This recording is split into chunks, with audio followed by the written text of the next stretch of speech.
Halo semuanya, selamat datang di sesi bedah sains kita kali ini. Coba deh pakai Just Lab Imaginer kalian, bersihin meja, karena hari ini kita bakal sedikit basah-basahan. Saya bener-bener antusias nih, karena kita mau ngelakuin simulasi biologi kelautan secara langsung. Kita bakal ngubah konsep sains yang kelihatannya super rumit, jadi sesuatu yang bisa kalian pegang, mainkan, dan buktikan sendiri. Cuma pakai barang-barang sederhana yang ada di rumah. Pernah nggak sih kalian mikirin pertanyaan yang simpel tapi dalam banget ini? Kenapa ikan nggak ngambang tanpa daya ke permukaan kayak pelampung kolam renang atau malah tenggelam ke dasar laut kayak batu? Mereka tuh kayak bisa melayang bebas tanpa beban, gerak dari atas ke bawah lautan dengan gampangnya. Nah, fenomena ini disebut daya apung netral. Jadi siapin rasa penasaran dan alat-alat kalian karena kita bakal memecahkan misteri fisika lautan ini sama-sama. Oke, langsung aja kita bahas perlengkapan sains mandiri kita. Gampang banget kok, kalian nggak butuh lab canggih miliaran rupiah. Kita cuma butuh bak air bening ukuran besar, botol plastik besar yang ada air dan tutupnya, toples isi air, tutup pena, ingat pastiin nggak ada lubangnya ya, terus sedikit belutak, 3 potongan karton bentuk 2 hiu dan 1 ikan, plus 2 wadah plastik kecil. 1 diisi air dan 1 lagi diisi minyak goreng biasa. Udah siap semua? Yuk kita eksekusi eksperimen pertama kita. Yang pertama, kita bikin model 1, ikan hiu. Kita bakal fokus ke salah satu predator laut paling kuno dan keren banget ini. Gimana caranya makhluk raksasa yang isinya otot padat, tulang rawan yang berat, dan gigi tajam ini bisa bertahan di laut lepas tanpa terus-terusan tenggelam ke dasar laut yang gelap? Mari kita bangun model fisiknya buat cari tahu. Anggap aja saya rekan lab kalian di sini. Jadi buat ngebangun model hiu ini, ikutin pelan-pelan ya. Ambil 2 wadah plastik kecil tadi.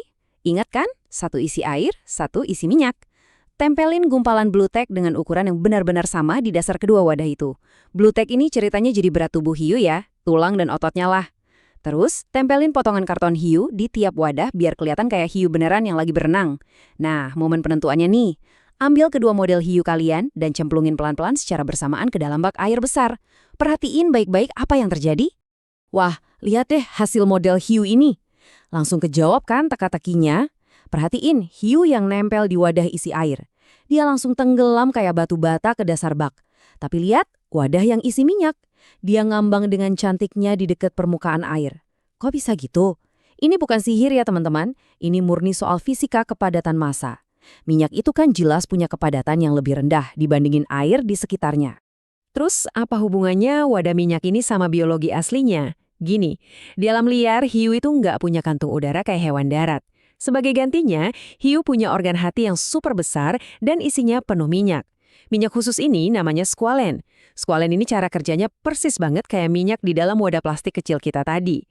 Dia ngasih daya angkat alami dari dalam tubuh hiu, ngurangin kepadatan keseluruhannya, jadi monster seberat 2 ton ini bisa meluncur mulus di air tanpa harus kehabisan tenaga cuma buat nahan diri biar nggak tenggelam. Keren banget kan desain alam ini? Tapi tunggu dulu. Masuk ke model 2, ikan bertulang sejati. Hiu emang luar biasa dengan hati berminyaknya, tapi mereka kan cuma sebagian kecil dari makhluk laut. Terus gimana nasib ikan mas koki peliharaan kalian? Ikan badut, atau jutaan ikan bertulang lainnya, yang badannya nggak penuh minyak? Gimana caranya mereka bisa melayang santai di akuarium? Pasti ada mekanisme lain nih. Yuk kita siapin model kedua buat bongkar rahasia ini. Untuk ngebangun model ikan ini, tutup pena kita bakal jadi bintang utamanya. Pertama, ambil sedikit blue tack, tempelin di bagian bawah tutup pena. Jangan kebanyakan ya. Blue tack ini lagi-lagi buat pura-puranya jadi berat badan dan tulang ikan. Sekarang pelan-pelan celupin tutup pena itu ke toples kecil isi air. Buat tes. Pastiin dia berdiri tegak dan ngambang. Rahasianya kali ini bukan minyak loh, melainkan kantung kecil berisi udara yang terjebak rapi di bagian atas tutup pena itu. Dan ternyata percobaan simpel ini dengan brilian mengilustrasikan yang namanya gelembung renang. Beda sama hiu, sebagian besar ikan itu punya semacam balon internal kecil di dalam badannya yang isinya gas. Udara yang kejebak di tutup pena kalian itu mewakili gelembung renang ini. Balon gas inilah yang ngelawan efek gravitasi dari tubuh ikan yang berat yang tadi diwakili sama blue tack. Dengan ngatur seberapa banyak gas di dalam gelembung ini secara mikroskopis, ikan bisa ngepasin kepadatan tubuhnya supaya persis sama dengan berat air di sekitarnya. Tapi kan ikan gak cuma diem di satu tempat ya. Mereka berenang naik turun buat cari makan atau kabur dari predator. Jadi, mari kita menguji kedalaman laut dengan simulasi tekanan air. Ambil potongan karton ikan terakhir kita, tempelin di bawah blue tack pada tutup pena tadi. Terus, pelan-pelan banget, masukin model ikan kecil ini ke botol plastik besar yang udah penuh air. Pastiin posisinya lurus, biar udara di tutup pena nggak kabur. Kalau udah masuk, tutup botolnya rapat-rapat banget. Botol ini harus jadi ruang kedap udara, biar eksperimen tekanannya berhasil. Ini dia bagian paling serunya. Coba remas botolnya dan lepaskan beberapa kali. Coba diremas botol plastiknya kuat-kuat pakai kedua tangan. Tahan bentar, terus lepasin. Lakuin beberapa kali. Lihat apa yang terjadi. Pas kalian meremas botolnya, ikan kecil itu perlahan tenggelam ke dasar. Pas dilepas, dia naik lagi seolah ditarik benang gaib. Ini benar-benar fisika murni yang lagi bekerja. Waktu diremas, kalian itu lagi ningkatin tekanan air di dalam botol. Tekanan ini menekan kantong udara di dalam tutup pena jadi lebih kecil. Karena udaranya makin kecil, daya apungnya berkurang, dan berat dari blue tack langsung narik dia ke bawah. Ini persis banget sama apa yang dialami gelembung renang ikan waktu mereka menyelam dalam ke laut yang tekanannya super tinggi.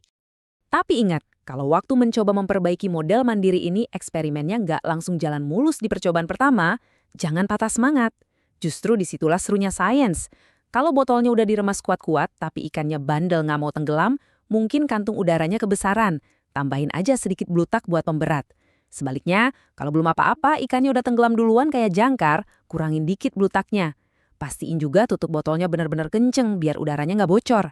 Kadang-kadang nih, kalian cuma perlu meremas botolnya lebih lembut buat nemuin titik manis daya apung netral, yaitu momen magis waktu ikan kalian bisa melayang anteng di tengah-tengah air tanpa nyentuh dasar atau permukaan. Terus saja bereksperimen sampai ketemu pasnya. Kayak kutipan dari Saintek yang bilang, menyambut rasa ingin tahu yang tak terbatas. Saya rasa ini pas banget buat merangkum keseruan kita hari ini.